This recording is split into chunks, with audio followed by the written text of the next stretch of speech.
Welcome to the screening room. And welcome to Memorial Day weekend. The official start of summer movie season is here, so let's dive in. First up this holiday weekend in theaters, our lives are the sum of our choices. Tom Cruise is Ethan Hunt in Mission Impossible: The Final Reckoning. Yeah, it's been almost 30 years of this franchise. Crazy It is for the crazy. Final Reckoning. And this one really does feel like a franchise wrap up. We'll see if this makes $1 zillion. You know, they can always reset it. But that's what it feels like. And it picks up pretty much where Dead Reckoning left off, which we liked a lot. Yeah. Really liked Dead Reckoning. In fact, the last few Mission Impossibles, I think they've been on quite a roll. I liked Fallout as well. But it's been leading to this, and it picks up about the same in the same place that it left us, with Ethan Hunt, Tom Cruise, of course, and the gang on the trail of the villain Gabriel Issei Morales. And what they're trying to do, basically, try to sum this up, because it is a 3-hour movie and it gets a little complicated. But you've got this doomsday AI, the entity, which is getting more powerful by the day. And they basically have 72 hours to stop the entity from taking control of all the world's nuclear arsenals and setting them off. So they found only way to stop it is to find the original source code of the entity and team it up with a poison pill algorithm that Luther Ving Rhames has put together, and that will confuse the entity's perception of reality and stop what it's planning to do and the world. So that's basically the mission. A lot more involved. It takes the gang, in the air, under the sea, globe trotting, lots of crazy stunts, as they always do. And for me, I was wondering, okay, how are they going to top that train? Right. That train set piece from the last one, which was incredible. It takes a while. It takes about 2 of the film's 3 hours to get there. But once they break out the biplanes, that is a pretty cool stunt. I still think it doesn't quite rise to the level of Last Time Out, but still, they've always got some great stuff going. There's another fantastic set of stunts underwater with an old submarine. And, Tom Cruise is always up to the task. I think we've said this before. He is one of the all-time great movie stars. Yeah. He just is. Yeah. He's got the charisma. He's got, of course, the physicality for these types of roles. He loves it. I mean, I'm jealous of him just for that. I mean, let alone the movie star stuff, the stuff that he gets to do, flying the planes and everything else, climbing the buildings. It's just awesome. And of course, he runs a lot. Yes. And he runs well, but it is often thrilling. And it's a fun, outlandish, of course, mystery and race against the clock as they try to do this. But one of the things I did like about this the most, and it'll pay off for the people that have seen all these films, is that it finds a way to bring in plot points from previous films that you didn't know were going to be connected, and some characters. In fact, one particular character that it was a real hoot to see again that you may have forgotten about, and he turns out to play a pretty big role in how things turned out. So I love that. And then when it gets to the end, yes, it gets a little manipulative emotionally and sentimental, but at the same time, it kind of feels right, because the director, Christopher McQuarrie, back to co-write as well, and Cruise, they know that we have, after all these years, a lot of emotional investment, a lot of capital, and they're going to spend it, and they do. So it doesn't really end up, I think, being as cheesy as it might have, because it really feels like it's going toward a wrap-up of this franchise. We shall see. But if it is, it's a fine one. 30, almost 3 decades of these films. And there have been some peaks and there have been some valleys. But I think the last few movies and this one sends it out on a solid note, where you remember that there's been a lot of good thrills, and it's a good, really epic action franchise. And also they find organic ways to remind you of that. There's a sequence where Tom Cruise is in this. I don't want to give away too much. Let's just say they find a way to organically bring back some scenes from previous movies that remind you of all these adventures. And it's been a lot of fun. Yes, it's been hokey sometimes. And I think you would say maybe the villains haven't been all-time great villains. Yeah. Which, we've said before, James Bond has yeah, got that can over hurt this. a franchise James like Bond has this. got that over this. But there have been some great actors in and out of this franchise. I mean, Philip Seymour Hoffman was a villain, for Lord's sake. So it's gonna leave you with a really good taste of this franchise if this is where they leave it. And it's a fine, thrilling, satisfying wrap up that you don't have to wait till the very end. There's no stinger. There's no stinger at the end. But we'll see. I think it's off from what we're hearing, it's off to a pretty good start at the box office. So if that continues, who knows? Maybe they'll be back for another round. But for now, The Final Reckoning is a really fine place to leave the Mission Impossible franchise, in theaters now. Next in theaters, a lonely Hawaiian girl befriends a runaway alien, helping to mend her fragmented family, Lilo and Stitch. Well, if there's a Disney animated movie, odds are it's on the schedule to have a live action remake. That just seems to be the thing now. And they have been mixed results, to say the least. But this is a good one. Yeah, it is. The only one that I've really, really loved was Among the First, which was The Jungle Book. I thought they did a brilliant job. Jon Favreau did a brilliant job with that.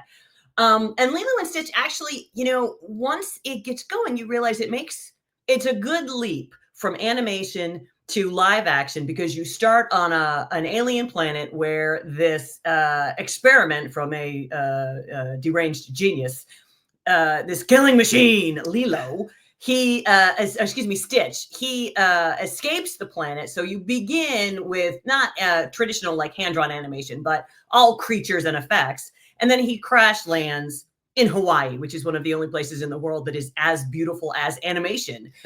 And then, meets real people. So it's a good transition. Like, it's sensible that this one, in fact, has live actors in it. And I think that it's a lot of fun. I know that the animated original is incredibly beloved for a lot of people. And I don't think they're going to be terribly disappointed in this one. When you replace a cartoon character that you love with a live action human being, usually that there's some sort of some backlash. But this Maya Kealoha plays Lilo and is just those little face. Oh my God, she's so cute. She's so funny. And she really she does a great job of sort of encapsulating the chaos of youth, of like just youth gone wild, to pair with the chaos of Stitch. Exactly. And then so when they come together, you can see what they see in each other, and then it makes the bond more believable. And the live action, quote unquote, Stitch is awfully cute. Really does look a great deal like the animated character did, only sort of dimensional. And and then Zach Galifianakis is the voice of, and eventually the figure of the genius who created this killing machine, and he's a lot of fun. I just think I do. It's one of the better options, one of the better live action offerings. I think a lot of them have fallen flat. A lot of them have been mediocre. I think that this one, the story suits it as a vehicle for telling the tale, and the real diehard, those who were little kids when Lilo and Stitch came out, I think that they might miss it, I suppose, the animated version. But I think on the whole, this isn't going to disappoint anybody who's a fan. And I think it's going to charm new children to the story. Yeah. And if you want a family offering for Memorial Day weekend, here you go. Yeah. And this is one of the better of the live actions, which, to say the least, have been mixed. Yes. Have been uneven. But here's one for the win column. That's Lilo right. and Stitch out in theaters now. Next on HBO Max, a kaleidoscope portrait told in 2 parts that traces the life of an imaginative artist, Pee-wee as himself.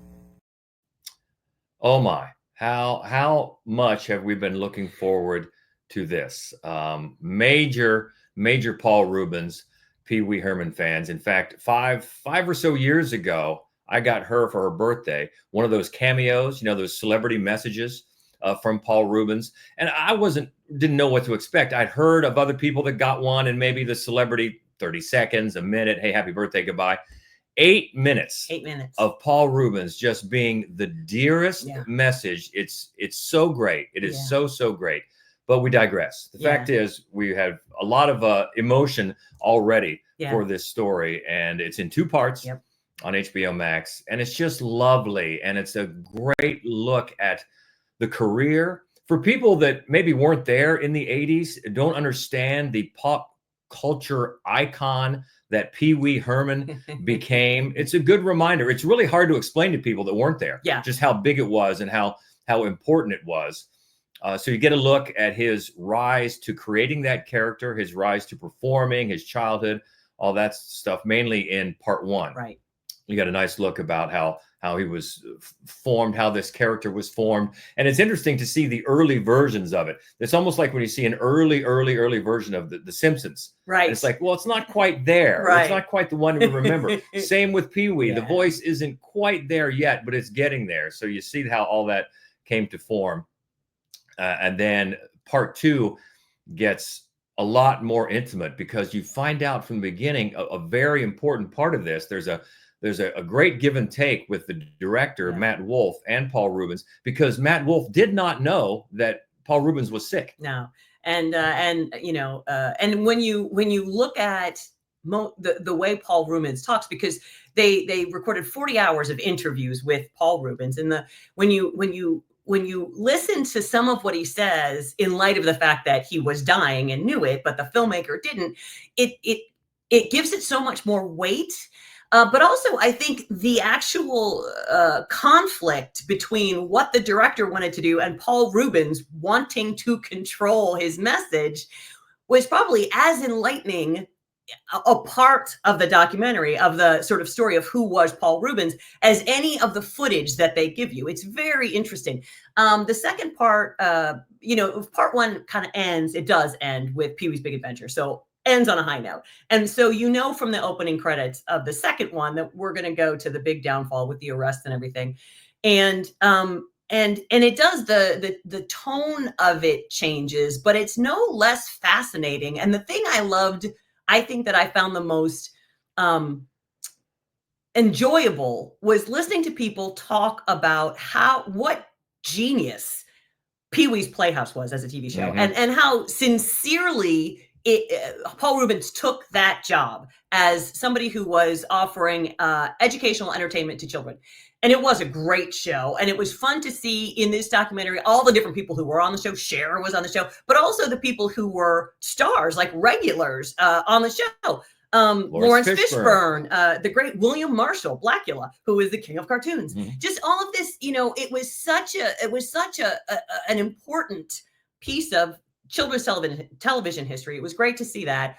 But, you know, if you are big fans, you know, be prepared. I think I was bawling the last 15 or 20 minutes of the movie. But I think that it is an incredibly charming, satisfying, lovely, deep look at this really comedic genius. And there's a real great contrast between early on, you see how Paul Reubens made the conscious decision, I'm just going to be Pee-wee. Yeah. I'm going to leave my identity behind and I'm going to be Pee-wee. And that paid off in a big way.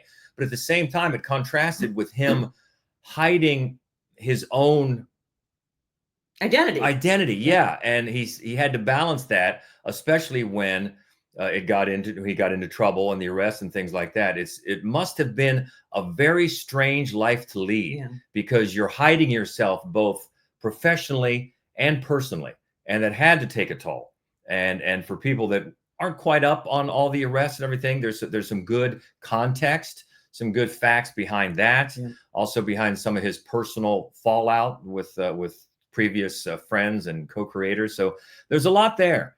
And if you're a Pee-wee Paul Reubens fan, this is a must. Yeah, obviously, it's a must. But maybe if you're just casual, you will learn a lot. You really will learn a lot about what a dear person he was, which we found out through that cameo, and a look behind the Pee-wee identity, because it took a really long time before people knew his name. It was just Pee-wee. It was Pee-wee Herman. And we loved it. Yeah, I think it's also just a fascinating sort of anthropological study, you know, of this one cultural watershed moment and everything that came to create it. It's just fascinating. Easily for me, the best movie of the week.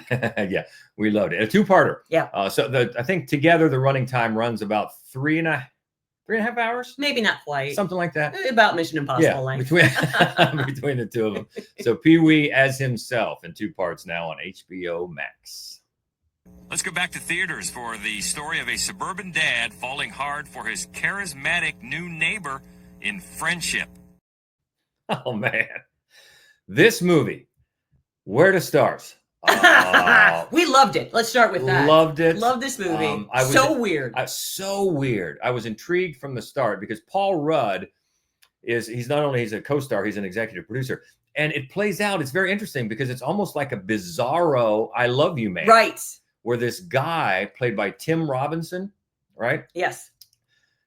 He's a weird guy, and he's got a wife, Kate Mara, and they've got a teenage son, and through some mail that gets misdelivered and he has to take it over to Paul Rudd's house, he gets this new friend, his new neighbor, and then he invites him over with the guys, and it's all good, and Tim Robinson's character, I forget his name. What's his name? Craig. Yeah, Craig Waterman. That's right.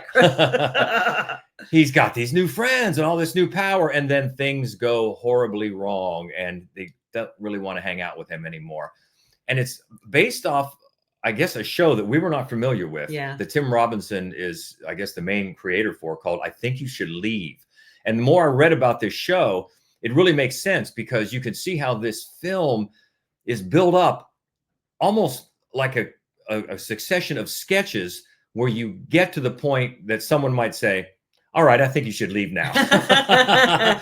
And that's sort of how it builds. Things go wrong in his marriage and his job, and he freaks out at the wrong moments, and he's just such a weirdo character that it's cringe, it's awkward, it's fascinating, but it's funny. It is. I gotta say, so the writer-director is Andrew DeYoung, and I just was thinking about how the script would be so hard to figure out for an actor because the tone is pitch perfect and it could easily have gone the wrong way. And because it's so absurd, but it's taken very seriously. And what's funny about Paul Rudd's character is that he's also a big weirdo. He says and does really weird things.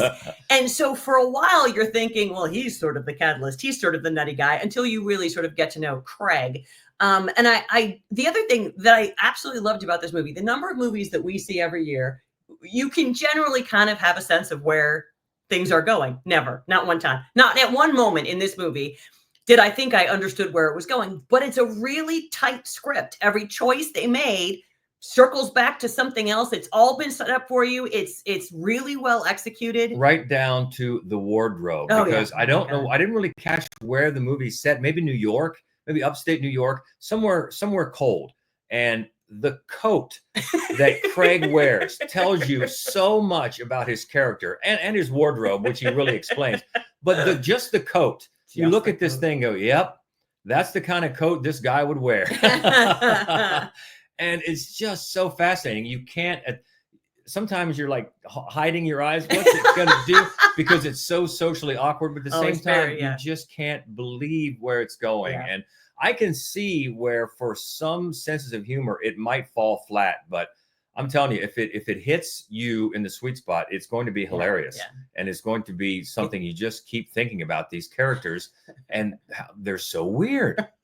And of course, it's great to see Paul Rudd, and he's an executive producer here, which really made me think his presence might have been the thing that really got this movie going. Because I can see without a bankable star. I mean, Kate Mara, we know who Kate Mara is, but Paul Rudd, let's face it, is big. You might see this thing, go, who's going to come see this? But hopefully it gets good word of mouth, because if you like things like, maybe if you know who Jim Cummings is, because this movie at times reminded me of something Jim Cummings would do. Yeah. See Thunder Road. Do it. See The Wolf of Snow Hollow. Do it. The character is a little bit like that, or maybe something from a Napoleon Dynamite sort of universe. Just yeah. But it's funny. It's funny. And it's so weird. And like you said, you don't know where it's going. Never. And that's a good thing. It is. So we really liked it. And I think it's getting I think it opened last week in smaller, Yeah. in a smaller rollout. And now it's getting a big, wider rollout this week. And yeah, it's funny. It is Cringe comedy at its best called Friendship in the theaters. A new adventure on Apple TV. Two estranged siblings join forces to seek the legendary Fountain of Youth. Using historical clues, they embark on an epic quest filled with adventure. If successful, the mythical fountain could grant them immortality. Fountain of Youth. Does that sound vaguely familiar? It's going to look very familiar as well. This is, on Apple TV. And it brings together a great cast. John Krasinski at the top. He plays Luke Perdue. That sounds like a heroic name, doesn't it? Luke Perdue. He's off. And he's stealing paintings, and he's globetrotting, and he's being chased by some badniks. And he has a sister, Charlotte Perdue, played by Natalie Portman. And you find out that back in the day, they had many adventures with their archaeologist father. And now Charlotte she's a divorced mom with a teenage boy, and she's got a job as an art curator. And, according to her brother, she needs some adventure in her life. Well, good news, because Luke has been hired by the billionaire Owen Carver, played by Domhnall Gleeson, to find the Fountain of Youth. Why? Because the billionaire is dying of liver cancer. And since he can afford health care, he figures that if he finds the Fountain of Youth and drinks from it, then he'll be well again. It'll cure his cancer. So that's the mission. And they take in so many threads from the obvious places: Raiders of the Lost Ark, the Da Vinci Code, National Treasure, because they have to put together all of these historical clues and figure out how to decipher this map to show them where the Fountain of Youth is. And of course, one of those steps is raising the wreck of the Lusitania and getting into the safe in there and finding a lost Rembrandt. Of course, they do that like it's a random Tuesday. Why not? We're going to do it. We got a billionaire. So it's ridiculous. But the first two acts, it's ridiculous fun. You realize, yes, they know what they're doing, and let's just come along. Krasinski is a good hero. He's likable. He teams up with one of the members of the team chasing him, Isa Gonzalez, and they have a real kind of flirty, but no, we're enemies, but will they or won't they thing that works. The chemistry of the entire cast is really good. I mean, Natalie Portman. Yeah. The other thing about her character is it seems a bit wasted because it just seems to paint her into being nothing but a wet blanket, even though she finally gets into the adventure. And it's clearly designed to be the first in a series. Stanley Tucci comes in late in just a very small role, and you really get the idea that, okay, in the next one, we're going to find out about his character if there is a next one. Even a little Stanley Tucci is welcome. Yeah, it's welcome, exactly. But what really ruined it for me was the third act because it paints itself into this adventure corner. We got to find the Fountain of Youth, don't we? And man, it is such a direct copy of mostly Raiders of the Lost Ark, but also the third one with where they find the Holy Grail. The Holy Grail. Yeah. Yes. It's just so almost carbon copy. I just kept going, are we going to be that shameless, really? And that's where your forgiveness of how much they're copying other movies, for me, it just kind of wore out there in the third act. It just got too much. Even though the first two acts I was on board, okay, let's just have some fun with this. It's streaming and it knows it, and it has that. It's such a sad, seems like prerequisite now, especially for the streaming movies, of that explanatory dialogue. Something is happening. We can see it's happening, but someone has to comment along and almost narrate and tell us what's happening while it's happening in case we're feeding the dog. And that's definitely at work here, which is too bad. But it is, it's streaming, so you can look away and come back and keep up with what's happening. They're trying to find the Fountain of Youth. So it's fun for a while, wore out at the end for me. But if you have Apple TV, it's got a winning cast and some good chemistry. And we'll see if it earns a part 2. That remains to be seen. But part 1, Fountain of Youth, out now on Apple TV. Next on Shudder, when the It girls competing for prom queen at Shadyside High start to disappear, a gutsy outsider discovers she's in for one hell of a prom night. It's Fear Street, Prom Queen. I said Shudder. I kept thinking this was on Shudder. It's not on Shudder. No, the it's Fear on Street series Netflix. on Netflix. It's on Netflix, Fear Street, which up to now we've liked. Yes, we really did like the first 3. It was fun. And one of the things I think both of us really enjoyed about 2 of the 3 episodes, since one was set in the 1600s, but the other 2, the timestamp, the clothing, the music, the slang, terminology was so incredibly on point that it was hard not to be swept up. And not the case in the new one. Here, as well as we liked in the other installments, the homages to the classic horror of that time. They've been to the 70s and 90s, and 1666, all centered around this cursed town of Shadyside. Right. And that's where we are in 1988. And we've got the young girl who is telling us that she's, and I forget her character name off the top of my head. It is Lori Granger, of course. She's telling us that she's running for prom queen, even though she's an outcast, because the town is still whispering about what her mom did to her dad years ago. And she's just the weird nerd. Well, she wants to prove her worth, and she is running for prom queen. And what's standing in her way? Well, Queen Bee, Tiffany, and course. Tiffany's wolf pack of mean girls, and also a red poncho wearing masked marauder who starts picking off the prom queen candidates one by one. That's the problem. Yes. So that's the setup. And you're right. First of all, the time. Well, let's go back, because one of the unifying threads, probably the biggest from the first 3, was the writer-director. Lee Janiak has been the writer-director for all 3, as she has adapted these R.L. Stine series of books. She moves out of writing and directing. She gets an executive producer credit, so we don't know how much real involvement she had, but you can really feel her absence. Yes. Matt Palmer, I think, takes over. And it just doesn't feel the same. The fun is gone. First of all, the timestamp is off. Far off. You got to know, that was your time, the late 80s. Yes, it was my time. Let's just start with the hair, shall we?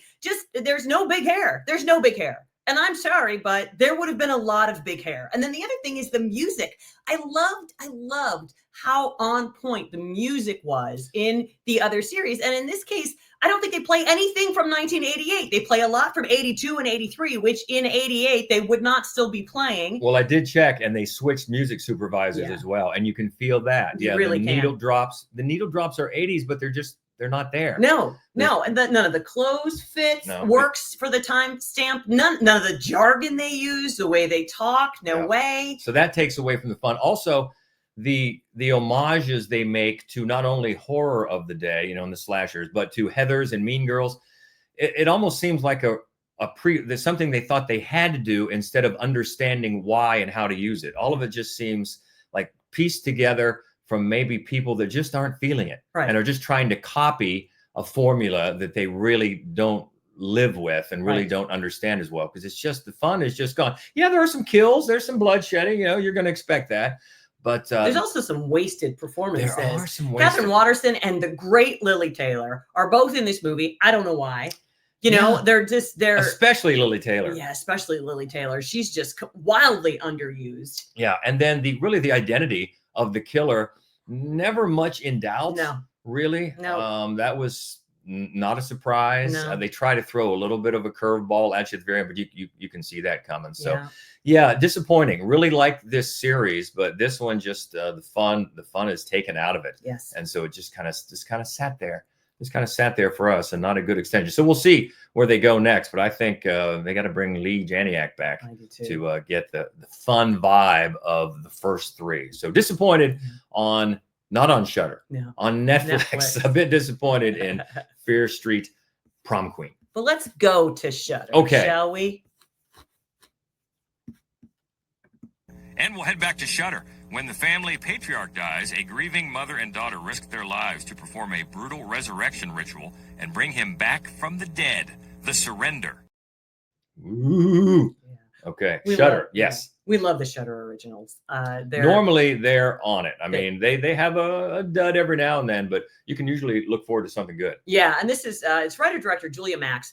And it's not it's definitely horror. It opens with like a really sort of jolting, gorgeously photographed, horrific image. And then it sort of rolls back in time before, so that's what's coming. And that, that really, really worked for it. What the movie mainly does, though, so a woman, Barbara, played by Kate Burton, long time, that guy, Kate Burton, she's great. And she's been taking care of her terminally ill husband, Stephen, for quite a long time when her daughter, Colby Menifee, excuse me, Megan is the character's name, when she finally comes home to help. And most of the movie is really their relationship. And it's so authentic, the way they just pick at each other and yell at each other, and that it becomes clear that that's really what the film is looking at. It's looking at what happens in a family unit when, like, the person who held the family together isn't there anymore. Like, how do the remaining two in this case, how do they manage? And that's really what the movie is fascinated by. So they wind up, once the husband / father dies, going to pretty ridiculous extremes to bring him back. And I kept thinking to myself, is anybody going to point out that you're going to put him right back into this dying body, this body that's unhealthy? Like, won't the same thing happen? They don't address that. So that's too bad. But other than that, I think that they bring in the actual horror elements just when they need to, they meaning director Julia Max. And once they go there, it's really spare and beautiful and very unsettling. Which is important in a movie like this. If you're going to go to another realm, it's got to be something memorable. Yeah. Because you're trying to describe something that only exists in everybody's own imagination, Mm-hmm. and to make it worthwhile. Because when you're reading a book, you can your imagination supplies it, but here you're choosing what everybody's going to see, and that's tough to get right. Yeah, see, and in this case, not see. Yeah, and it's stark, but gorgeous. And she plays with timelines, so it's got this surreal quality that sort of the other realm should probably have. The performance is top to bottom absolutely great, really, really impressive. And I do think that, so it recalls the absolute masterpiece, A Dark Song. And if you've not seen that, you must see it right away. And in doing that, it doesn't hit that high a note. It's not as good. But it's really quite good. I think that the very end is not going to satisfy everybody, but on the whole, I was pretty impressed with The Surrender. Another good one for Shudder. I get it right. The Surrender is on Shudder now, so another good one. Check it out. Yeah. So no Schlocketeer this week. It is Memorial Day weekend, and he's got kids and stuff to do, so he couldn't join us. Maybe he's going to see Lilo instead. Maybe he We don't know. That could be. So we look ahead to, we're into summer movie season now. So, every week is probably going to bring something. And the next week, we are looking at Karate Kid Legends. They're continuing. Well, after the success of the TV show, you knew they were going to make another movie. Yeah. So they do. Karate Kid Legends. Also Bring Her Back, which we already got a chance to see. So. Yeah. Can't wait to talk about that one. Yep. Jane Austen Wrecked My Life. Saw that one too. So we'll talk about that next week. Also, The Prosecutor. And Bono, Stories of Surrender. Documentary about U2's Bono is what I'm guessing. That's right. All right, so we'll find out. That is next week, though. What do you think about this week? Tom Cruise, Mission Impossible.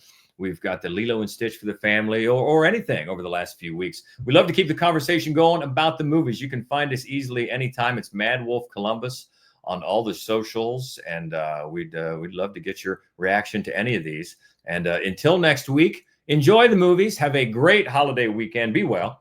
And until then, she's Hope Madden. He's George Wolf. And this is the Screening Room Podcast. See ya. I do wish we could chat longer, but I'm having an old friend for dinner.